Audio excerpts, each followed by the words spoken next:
Welcome to Front Porch Politics, conservative conversation for a complicated country. And now, your host, the pontificator of common sense and coffee connoisseur, David Mark. And hello everyone, and welcome to the Front Porch. I am your coffee connoisseur, common sense educated host, David Marks. We're so glad that you're here. Pull you up a chair, grab you a nice cup of coffee because it is cold outside. It seems like that winter has finally arrived. And outside of those of you who may have been stuck in your automobile last week during the snowstorm that apparently took all New Yorkers by surprise, we're glad you're here. You know, while I have just a moment and I can take just a few seconds of your time, I want to remind you to please go to davidlmarks.com and subscribe to our mailing list. Why would I subscribe, you might ask? Because we are going to be doing a special 12 Days of Christmas giveaway. I am super excited about this. I cannot wait to be able to give you can enter to win just by subscribing to the podcast email newsletter. You are automatically entered in to win a free, yes, that includes the cup and the shipping, coffee connoisseur cup just from Front Porch Politics. So be sure you go buy there and check that out. Also, be sure you check out our other apparel. You can see our apparel via our website, davidlmarks.com. You can also view it on our Facebook page, so please be sure to do that. We have these nice, nifty, red and green Merry Christmas hoodies, just in time for your family get-togethers. People would love them. Black Friday shoppers, you gotta get these things and eat them up. So, I have decided, since the midterms are over and since we now are venturing into a whole new era and we have finally put all of the election hubbub behind us, I would love for us to take some time here on the front porch and for us to discuss the document that holds our country together. The Constitution. Yes, now I know what some of you are saying. Oh my gosh, I can't sit through some kind of lecture about the Constitution. Oh, no. That is not what I want to do here on the front porch. Now, I would love, yes, I use the word love, to hear your feedback. I would love to get emails from you. I always love to hear from listeners. So while we venture into the Constitution, that doesn't mean that we're going to take it line item by line item and we're just going to read the Constitution. That is not what I'm talking about at all. What I would actually like to do is find topics from today's current events, because this is the midweek podcast for this week, and of course, that would be a great way for us to learn about how current events are related to foundational documents, tie the two together. It is Wednesday before Thanksgiving, and I hope that all of you are preparing your grubbery for the Thanksgiving meals you'll be attending with your family. And while you're there with your family, be sure to bring up the Front Porch Politics podcast. You know, it's a great time to sit around, eat some turkey and dressing, and talk to your family about that. I think that in other parts of the country that it's not dressing, but here in the South, of course, you know, we call it dressing. So thankful you're part of our family. So thankful to be hearing from those of you. Those of you in California, by the way, just a quick moment. We are still praying for you, and we know that you are battling something out there that is a massive and dangerous natural disaster. So we are thinking about you. And man, it was really hard for me to jump from, you know, the feel-good mood that I have to the serious tone. But I did my best. All right, as we jump into this week's podcast, as I said, I do hope to cover some of the constitutional items. I hope all of you just heard my wife sneeze, because that was very loud. I record here in the office of our home, unbeknownst to some people who think I'm sitting out on the front porch, and I just heard my wife sneeze really loud. So maybe you got to hear that too. Okay, as most of you can tell, I'm in a very jovial mood this time, and I am feeling pretty good. I'm about 2 cups of coffee deep right now as I do this podcast. So with caffeine blazing, we will go ahead and begin with this week. For those of you who do not know, We the people, that includes all of us who live inside this great country known as America, the United States. We the people have three branches of government. One, the legislative, which is composed of the U.S. House of Representatives and the Senate. U.S. House of Representatives is based off of a state's population. All states must have, no matter their population, must have at least one representative. And the Senate, which gives two representatives, if I can use that term loosely, or we may say even senators, two senators for every state.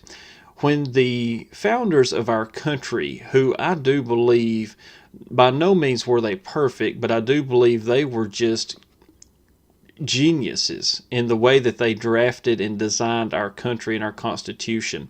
When they designed this, they set it up in a way that even a small state can have as much representation as a big state, which is why they developed the U.S. House and Senate as part of the legislative branch. And to give you a quick history note here, it's important to know that when our founders were drafting the way that our government would be established, I want us to try in our best abilities mind to take a step back in time and understand what they had lived through, how, the type of government that they had been under, the oppressive government of a king, and having, basically a parliament that was in England that was passing rules and laws on them that, did not show basically representation for them. So they tried to establish it that so even the little people, and what I mean by that is not the people small in stature per se, or those who are not like I am, who may be a little overweight on the BMI scale, but the small communities, the small towns, the small states still had as much representation as those larger areas. So first, yes, we had the legislative branch, and boy, that was a lot of information just to fit into the legislative branch. Secondly, they set up the executive branch, which is composed of the president and the vice president. And thirdly, they established the judicial, which is composed of the Supreme Court and its 9 justices. Please do not be confused with the Supremes. It is the Supreme Court. So we know, although they do like to have RESPECT, we have the 3 branches of government. Now, that lesson, the 3 branches of government, I'm trying to think back to when I remember this in school.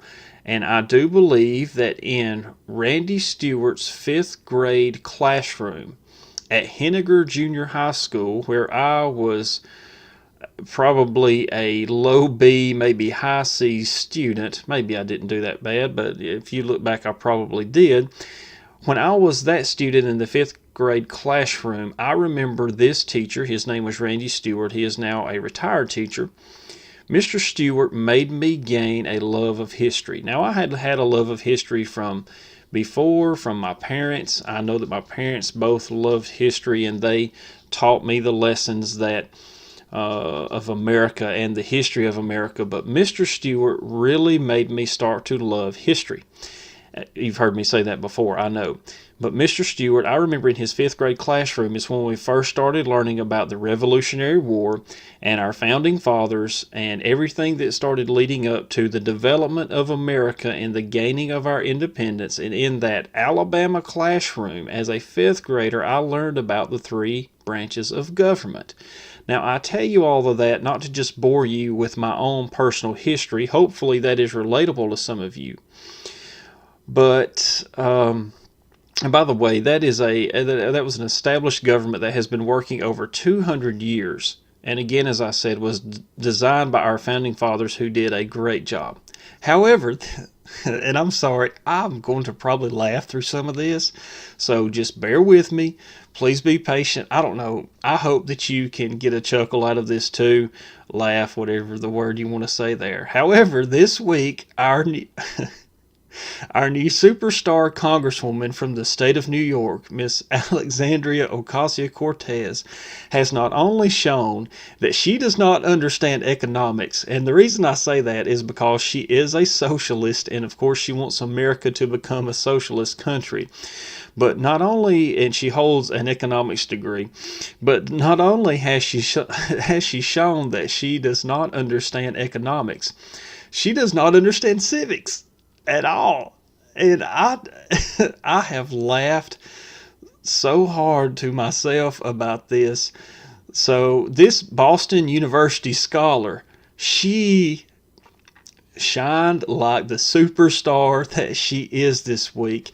And just for your ears' viewing pleasure, I have got this profound statement from this Boston University superstar. Folks, you're going to love hearing this. Now remember, she was just elected as a representative for New York's 14th Congressional District. All right, let's go ahead. Let's pod up the clip. And if we work our butts off to make sure that we take back all three chambers of Congress, all three chambers of government, the presidency, the Senate, and the House in 2020, we can't start working in 2020. Oh my gosh. I'm sorry. Okay, so here's what she said. The lead into this says, if we work our butts off to make sure we take back all three chambers of Congress. So apparently the founders must have developed a third chamber of Congress that we had no idea what it was. And by the way, it's I'm going to let that go. So she said, back to her quote, that we have to make sure we take back all three chambers of Congress, rather all three chambers of government. Okay, so here we go. There are three branches of government in the United States, not three chambers. But let's just say for loose conversation here. Now, I know if you said, well, she was giving an interview or she was in a debate, so therefore we can see why she made the slip up, I might be a little more gracious. This is a video that she had recorded and posted on social media. You know, when I type out my notes for the podcast and I type out everything for the blog post, let me state this right off the bat. I mean, I want to be fair and clear. I am a math guy. I'm an analytics guy. I would be considered a computer nerd. And given the fact that I am a math person, I have to screen everything that I type. I have to go through and I have to make sure that I run what I type through a process and screening program. I have to check my punctuation. And yes, I will most of the time turn to my more, how could I say this, English-minded and Grammarly-minded wonderful spouse that I have, who is much better at writing and spelling than I am before I will do this. So I screen that. Now, when it comes to the conversation that I have, for the most part, this podcast is very raw. Of course, we do run it through a de-esser, for those of you who may know the technical lingo, just to make sure that you're not getting a lot of static when I say words. But for the most part, what you hear is what you get. I don't know if that's an actual phrase, but there you go. So, Miss Cortez had to record this video, listen to the video, think, yep, that's it, and then post this to social media. So, of course, after she did this, you know what's going to happen. Social media is not very forgiving. If I make a slip up on social media, you better believe that someone's going to call me out on that, and rightly so. So, being someone who is contributing to the education of society, we may say that, whether it be through digital or in a classroom, and by the way, consider yourself seated in the front porch classroom. Miss Ocasio-Cortez, future Congresswoman Ocasio-Cortez, should have probably really thought before she said something. So I'm trying to give her the benefit of the doubt, even though there's three chambers of Congress, as she said. So they've got to take all those back. Now, yes, there are three branches of government, but one of the branches of government that she calls out is not even elected. We do not elect the judicial branch. The judicial branch, as we know, is nominated by the president after a vacancy, and then it is confirmed by the Senate. So we don't even elect one of the branches. And I get what she was trying to say, that she wants her group, the Socialist Democrats, to take back the representative, the Senate, and the executive branch of government. However, she quickly misspoke. Now, it only gets better from here, because when I make a mistake, now I have the ability to laugh back at myself and to realize sometimes what a goon I am. And so, we have to do that because, like I said before, we're all fallible and we all make mistakes. But no, Miss Ocasio-Cortez, who was called out on social media, didn't stop there. She then shined again as this champion of education from Boston University by tweeting this, and I quote, and I'm going to read the quote directly to you, and I quote, "Maybe instead of Republicans drooling over every minute of footage of me in slow-mo," number one, I don't remember that video. Gosh, I do that every time. I don't remember the video being in slow-mo. I got to stop breaking in the middle of quotes. "Maybe instead of Republicans drooling over every minute of footage of me in slow-mo, waiting to chop up word slips that I correct in real tomed," yes, T-O-M-D, tomed, they actually step up enough to make the argument they want to make, that they don't believe people deserve a right to health care. What the hell is she talking about? She goes from trying to defend her misspeak and by saying that there are three chambers of government, and she tries to make this valid point. Now, again, she put this out on Twitter, so at some point in time, she had to proofread, hopefully, this tweet. So the tweet that she put out says, T-O-M-D, tomed.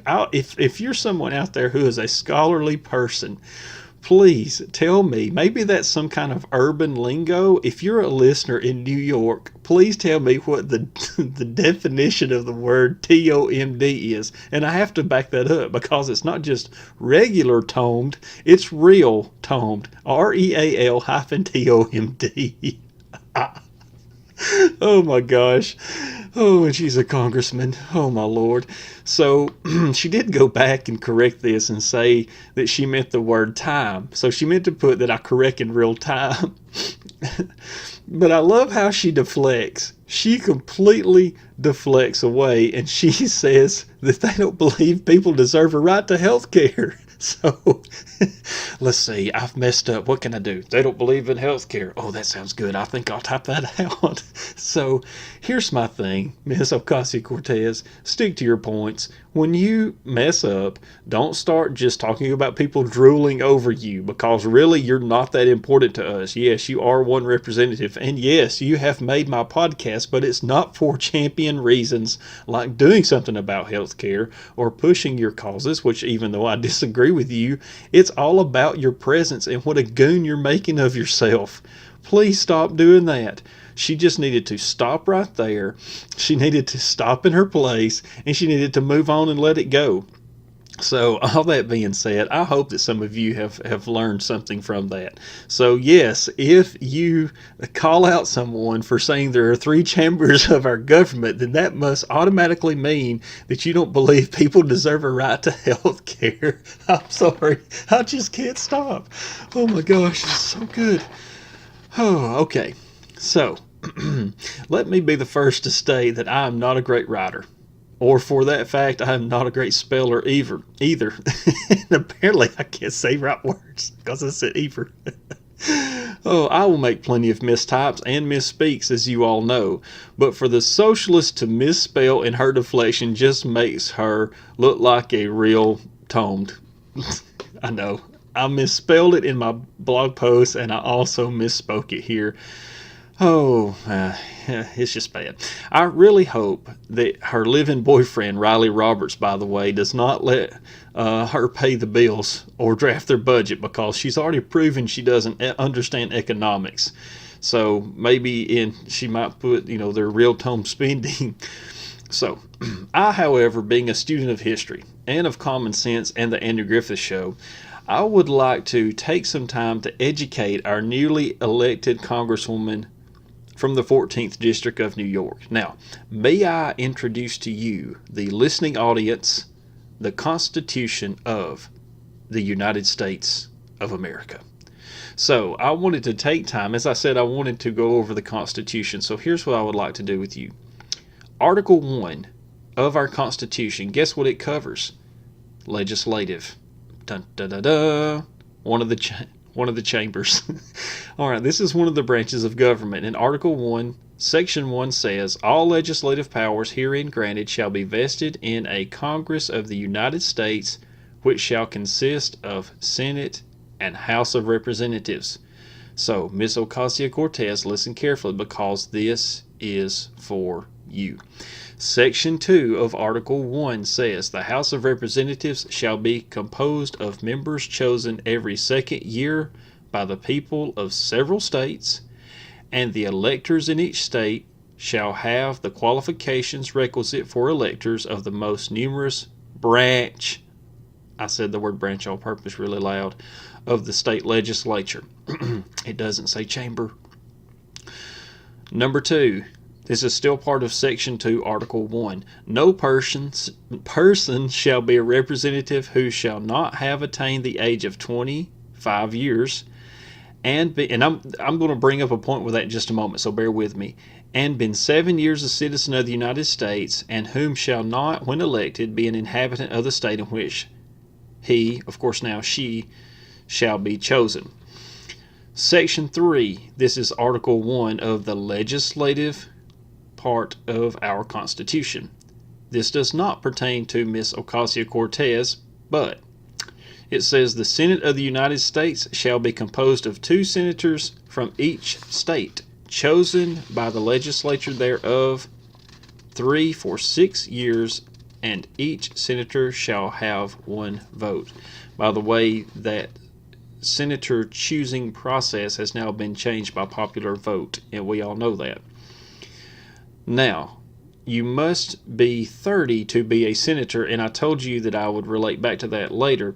Thank goodness Ms. Ocasio-Cortez, who I believe is the youngest woman ever elected as a representative, is not 30, because if so, she may have been elected a senator from New York. I would just like to know, people of New York, I understand this is a big movement. This whole Democrat socialism thing is a big movement. But come on, really? This is the best you had to offer?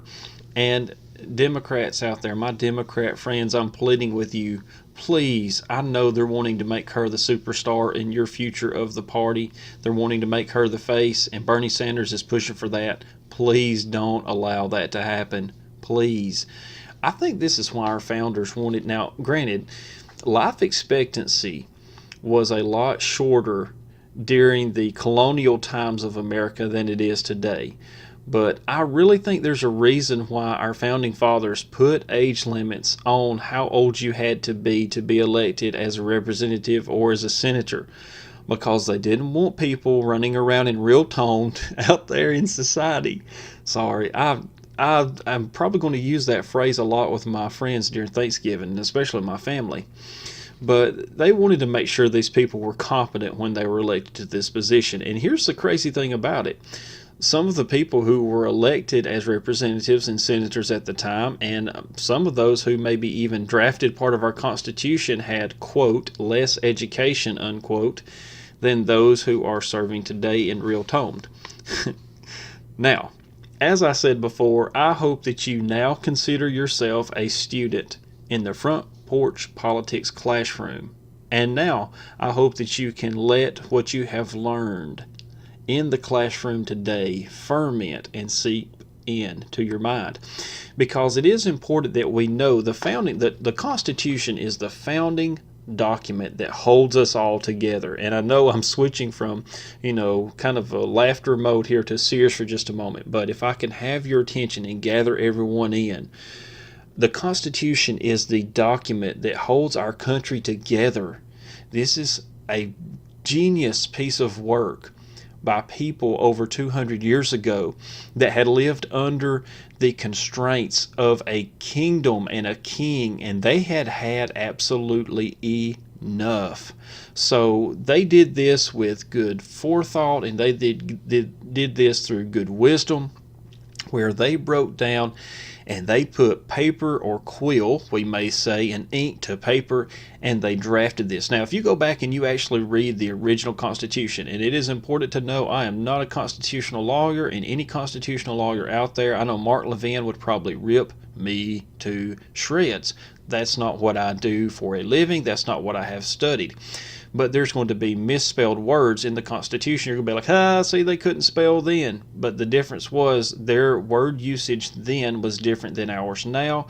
And to try to bridge those two together, pick up a King James version of the Bible and see how words may have been spelled. It was totally different dialect. And of course, we have changed that throughout time. So, as we close the chapter on the 2018 midterm election, I do hope to use this podcast to help dive into the Constitution. I hope that we can take the front porch and liberals and conservatives can come together and study the Constitution and discuss it here on the front porch.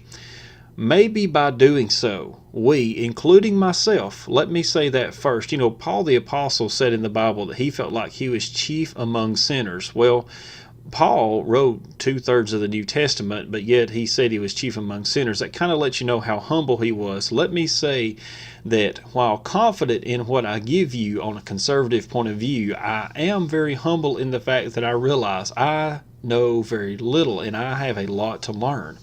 So maybe by doing so, myself included, we can all be a little more educated on how many branches of government that we have. Now, I know if you are of the generation that I am, and especially the older generation, my parents' generation, sorry, I know the word old is probably not politically correct, but if you are my generation or above, you probably remember sitting in your classroom as an elementary student learning about the three branches of government and knowing that we don't have any chambers of government and that we definitely don't have three chambers of government. So just please keep that in mind. Maybe she thought the legislative had like another secret branch. Maybe that was the swamp, part of the swamp, or the undercover government, or whatever they want to call it out on media a lot of times. So, it's just really sad to me that our public education system, which I am a proponent for, I love public education, and I think we, need to support K through 12 public education. But I do think that our public education system let Miss Ocasio-Cortez down. I mean, they let her down, especially after 15 to 16 years of being in classes. Wow. Now, I know she has an economics degree, but did she not take any kind of U.S. government or U.S. history class while in college? If she didn't, Boston University, step it up. Start having some teachers actually teach about the history of our country. Maybe this is why she wants to give free education for all. If you don't know her platform, that is one of the things she wants to do. She wants to give everybody free education. That includes post-secondary education. She wants to give everyone free college education is what I'm getting at. So this will enable her to gain more knowledge about our government, and after maybe a master's degree or maybe even a PhD, she could correctly name the three branches of government. And just as a segue for our next podcast, possibly, maybe she can leave the chambers for the Second Amendment. I don't know. Maybe my friends out there got that joke. So maybe she'll leave the chambers for the Second Amendment. I'm so thankful that you joined us for podcast number 16. It is so wonderful to be part of the Front Porch family with you. I could not do this without you. As always, I want you to reach out and to join us on social media. I try to give you, one thing I've got to tell you. We have added a new section to our website at davidomarks.com where you can click on and find news, articles, and the headlines from multiple news outlets. And I know what you're thinking. Oh, he's a conservative, so he just probably did Fox News. No, we have Fox News, CNN, Drudge Report. We have several different media outlets, more to come, where you can go online at davidomarks.com and you can find all your news in one spot. Hey, just a quick note that the 12 Days of Christmas giveaway is coming up, and you can win a free Coffee Connoisseur mug shipped directly to you for free. All you have to do, join our email list to be entered to win. That's all you got to do. So what are you waiting for? Go subscribe today. Again, I hope you have a wonderful Thanksgiving. Remember, we live in the most wonderful country, the United States of America. Until next time, God bless.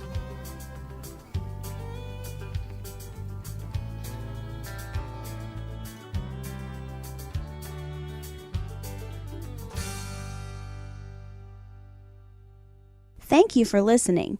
For free resources, additional podcasts, and to join the Front Porch newsletter, please visit davidlmarks.com.